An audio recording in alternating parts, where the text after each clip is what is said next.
Hi, everybody. Welcome to another episode of the Successful Woman's Mindset TV show. My name is Galit Ventura Rosen. I am co-founder of Everyday Woman, a professional speaker, a business expert, and broker owner of commercial professionals.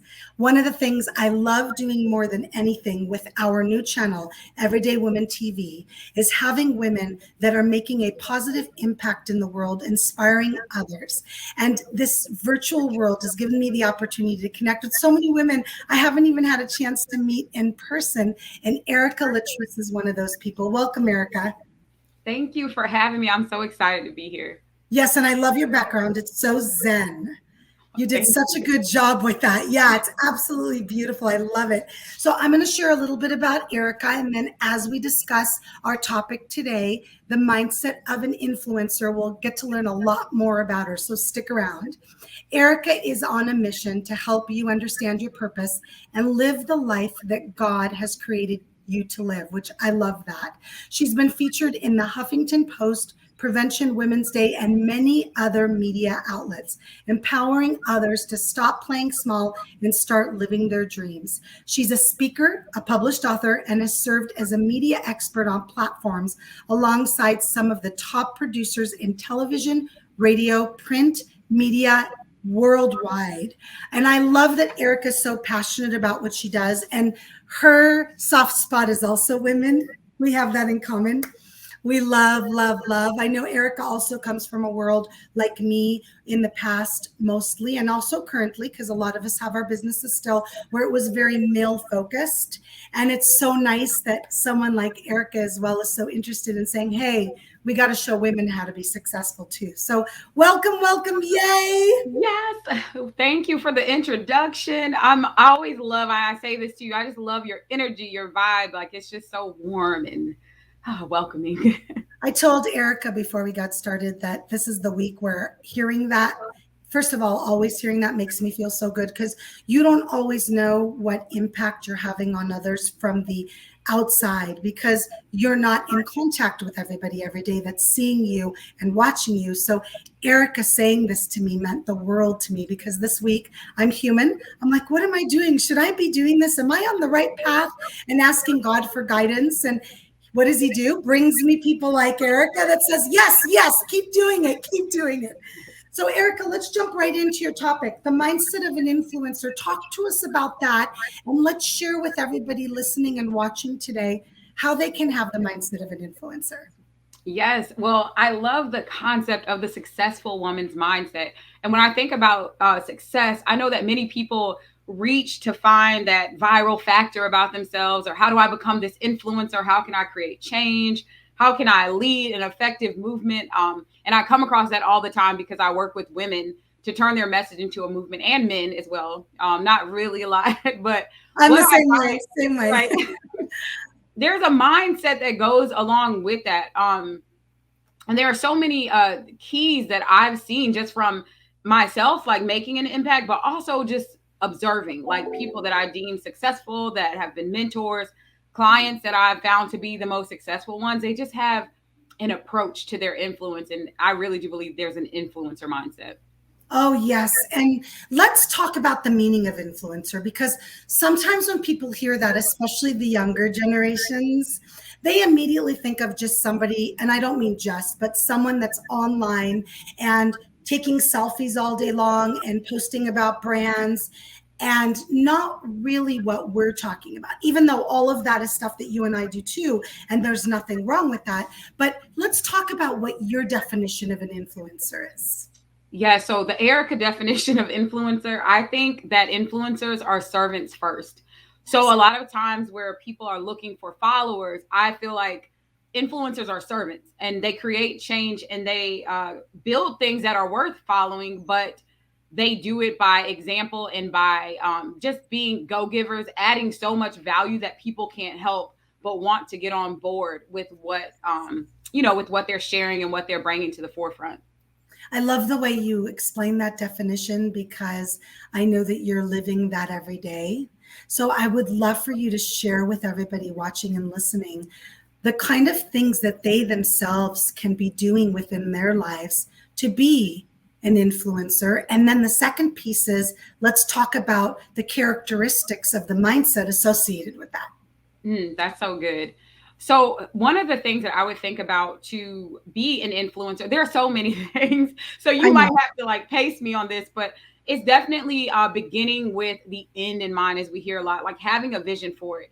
One of the challenges I feel is that if you just go out because you want to just see growth, or you want, a big audience or something like that, but there's no real vision, there's no real idea for what you really want to see happen, there's no purpose behind it, you will find yourself day to day, from a practical standpoint, just going with the wind. Who has an opportunity today? What's going on today? So I do think one of the foundational practices that you want to implement is getting clear. For me, it's just getting into some prayer. How you talked about, like, God, show me, am I doing this wrong? What's going on? Get that clarity first before you start taking action down any path. Yes. And that clarity sometimes is tough for people. They're like, what do you mean, Erica? Should I just sit at home and wait for a sign? Well, sometimes, but I would love to talk about the mindset piece of that. So that's really what an influencer is. That's really how those that are listening can recognize, hey, I'm someone that's out there making a positive impact, being an influencer. What kind of things, because as women, we question ourselves, we get imposter syndrome, we do should I be doing this? Am I on the right path? What kind of things can we share with the ladies about the mindset so they can be aligned with the purpose? Ooh, that's so good. That is so good. Number one, like from a practical standpoint that I've learned, is go where you flow. I feel like so often we think that, to your point, we're sitting at home and just waiting, like it's something to fall out of the sky with instructions. But usually wherever we hear the like cliche, like bloom where you're planted, but it's so true, because sometimes if you, and I'll talk about this second mindset of comparison, but where we have access to so much information, you can find yourself just like going with whatever, oh, this person said selling soap is the key to success, or this person is posing on Instagram, and not really thinking within, like, where are you flowing? Where are you gifted at? What comes easy to you? What do you have access to right now? Because I believe you're never going to be required to do something. When I like speak, even like spiritually speaking, God's not going to require of you something that you don't have access to. Like, you can't take a step with what's not in your hand. So I always start there. Like, what do you have in your hands right now? And just embrace that and maximize it and treat it so amazing. Even if it's not where you ultimately want to be, like, take care of that thing like it is. I have so many stories around that, but just like bloom where you're planted. That's the first thing. And secondly, around the comparisons, I believe like we have to have tunnel vision, because even from a subconscious standpoint, I feel like when you're just consuming way too much information, you can start mimicking other people or duplicating what they're doing without realizing it. And there's a book called Deep Work. Shameless plug. It has nothing to do with me, Cal Newport. But I love that he talks about... Who is the author, Erica? Cal Newport. Cal Newport. Deep Work? Deep Work. Well, I love the title. It's so good. The concept is about where most people are doing shallow work, where we're just... breaking up our focus throughout the day, scrolling, checking email, and never getting into that place of depth where we really can start unpacking our gift and really start adding so much more value, not just to the marketplace, but to relationships, to, life. And so I think the second thing is getting deep and getting off of that train of comparisons and looking at what everyone else is doing, because when you get into that deep place, that's when I believe like so much can be birthed out of it. A lot of people get stuck here and they don't realize how much more there is down here, because this is safe, or this is what we're taught to do. We live in a society at times that really limits us.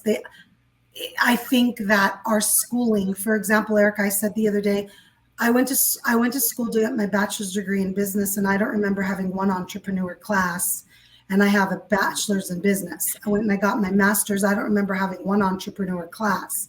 So I think that we have these limitations. So we have to make our own choices to go out and find that education and find those people, find those groups. Erica will tell you she has got some amazing groups as well, where women are supporting women and women are pushing women. I have so many women in our group that say, I told my family I wanted to start my own business, and they said, "Are you crazy? You're making six figures as a lawyer at this job. What is wrong with you? Why would you leave comfort for the unknown?" And family means well, but they want to protect you. They don't want you to fail. They want you to get hurt.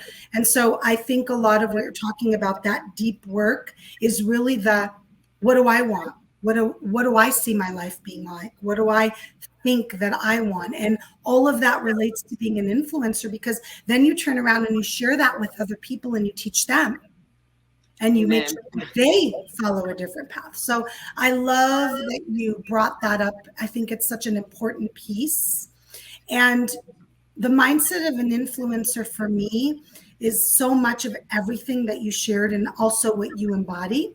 And I almost think we could have thrown in the word mindset of an entrepreneur, because I think it's kind of the same, right? Yes. I think 1,000%. Yes. Yeah. Well, tell everybody what you're working on right now and what you're up to, and share with everybody a little bit about how they can learn more about you and get involved. Yes. Well, I'm always working on something. I always think of everything from the standpoint of when I first started, what I wish I would have had access to or wish I would have known.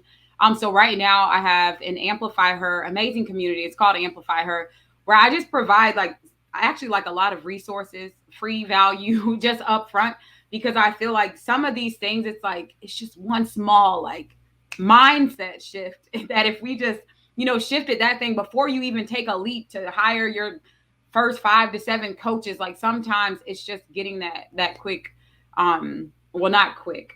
I take that back. Definitely not not quick. But where can they find that, Erica? So you can join at AmplifyHerLounge.com. Perfect. That's the best place to get started. Or you can connect with me across social media at Erica Empowers. Beautiful. I love that. And if they're interested in learning more about working with you, or what kind of things are you doing right now to work with people that they might be interested to reach out to you?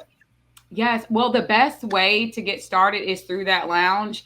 And then from there, I usually offer, like right now, I don't have any openings, which is an exciting thing. That's okay. They can get on your wait list. Yeah, so you can definitely get on the wait list and just get into the community, the Amplifier Lounge community. And I do have events coming up. So throughout the year, we have the Born to Soar conference, which is always fun, bringing women together to soar. So so the best step is Amplifier Lounge right now. I love that. I love that so much. And before we wrap up, I would love for you to share maybe 1 or 2 tips for anyone that's watching going, I really want to build a community like Erica has, because they're going to check out your website. They're going to learn about this amazing community. And it seems very overwhelming to someone, like, oh my gosh, I can't do that. How can I do that? Maybe, and I know it's not simple because I have one as well on Facebook, and it took a long time, but maybe just give them those 1 or 2 steps at the beginning so they can at least take that first leap to get started. Yes. So I would assume that you're an entrepreneur if you're asking this question. So the biggest thing is, if you're building a community, is to know where it falls in your customer journey. So sometimes people will just create, and we get into our creative space, but there's no real purpose behind it. So get crystal clear on the role of that community and where it falls in their experience to work with you or wherever you're leading them to. And secondly, patience. I quote a client that I have who grew his audience to it's ridiculous. It's in the millions, his reach. But he told me he went 365 days. He was like, if nothing happens for the first 365 days, I'm still going to keep showing up, because maybe on day 366, something's going to happen. So just be consistent and patient. And I believe over time, you're either going to get feedback or growth. And then when you get feedback, it's going to lead to growth. So just stay consistent. That's so true. And be aware of your audience, be aware of what people are looking for. The first thing Erica said is, I have all of these tools and all this information to get you started. So she's aware that her followers, those that want to learn from her and her own experience, are looking for this. So be aware. Sometimes we think we know what people want and we don't. Ask. I love putting questions up on social media and asking. hey, what is it that you want me to teach you next? What is it that you want me to put out next? What is it that you would want to join? Because those are the people that are watching you, and they are the ones that you want to attract. So I love that you said that. Thank you so much for taking the time to be with me today. I'm so excited to be reconnecting with you. I love that we met. It's been at least a few years. I know I spoke at one of your conferences. You also interviewed me as well. So it's fun to be able to kind of do this back and forth with each other. I appreciate your time and your expertise and sharing it with my audience today. Thank you so much for having me. This has been a blast. Thank you, Erica. And everybody watching and listening, thank you so much for joining another episode of the Successful Woman's Mindset on Everyday Woman TV. Please make sure to check us out at everydaywoman.tv.com to watch all of our fabulous hosts. As of today, we are at 35 TV shows, and we are growing. Our goal is 100 women, 100 shows by the end of this year. We appreciate you, and I'll see you soon. Bye.